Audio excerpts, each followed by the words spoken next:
yo como alcalde, el gobierno y toda la ciudad, le queríamos hacer un regalo muy importante a las niñas y a los niños. Y pusimos las mejores luces de Navidad del mundo.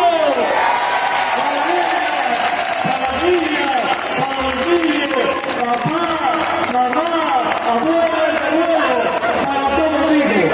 Y para que los reyes ya se queden en vivo para siempre.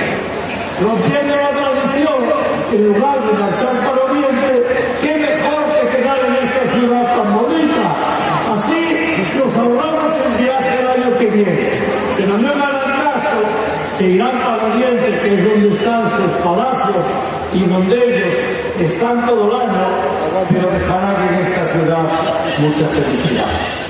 Es la felicidad de una ciudad que vive en concordia, que tiene un proyecto de todas y de todos, que la caminamos y la vivimos cogidos de las manos, que estamos haciendo la ciudad de las niñas, de los niños y de los mayores, que estamos haciendo una ciudad para todos